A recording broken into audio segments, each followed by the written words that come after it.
ఒక్క నిమిషం మాట్లాడాక మనం ఆ జోష్నిద్దాం తర్వాత. డైలాగులు బాగున్నాయా? పంచులన్నీ పేలినాయా? సినిమా అంతా అలానే పంచులు అన్నీ చక్కగా పేలుతాయి.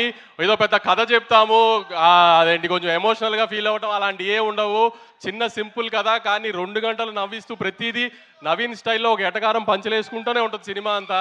చక్కగా పండక్కి రండి, గ్యారంటీ నవ్వుకుంటూ వెళ్తారు.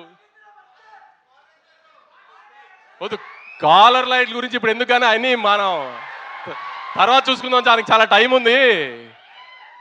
కాలర్లు ఎత్తడాలు అవన్నీ మే నుంచి స్టార్ట్ చేద్దాం, ఇప్పుడేం వద్దులే. కానీ పంచులైతే ఏమి ఎక్కడా మీకేమి తగ్గింది అనిపించలేదు కదా ట్రైలర్లో. అదే తను చెప్పినట్టు ఇదంతా జస్ట్ 5-10% సినిమాలో ప్రతి సీన్లో పంచి ఉంటుంది. లాస్ట్ పావుగంట తప్పితే సినిమా అంతా నవ్వుతూనే ఉంటారు. ఎట్టి పరిస్థితిలో నవీన్ అయితే డిసప్పాయింట్ చేయడు. తను అన్నట్టు 1-2 సంవత్సరాల నుంచి ఒకటే కథ మీద కూర్చుని రాస్తూనే ఉన్నాడు. ఎంత ఫైన్ ట్యూన్ చేయగలిగాడు చేస్తూనే ఉన్నాడు.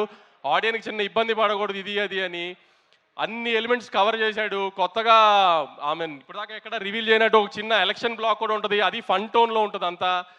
సో అన్ని పండక్కి ఒక సినిమాలో పండగ సినిమాలో ఏమేమి కావాలనుకుంటారో గత ఇన్ని సంవత్సరాలుగా చూస్తున్నప్పుడు ఒక సోగ్గాడి చిన్న నుంచి కానీ ఒక అలవై కొండపురంలో కానీ ఒక సంక్రాంతి కోసంలో కానీ అలాంటి అన్ని ఎలిమెంట్స్ కలిపి ప్రాపర్గా ప్యాకేజ్ చేసాము. ఖచ్చితంగా మీరు డిసప్పాయింట్ అవ్వరు అనుకుంటున్నాను.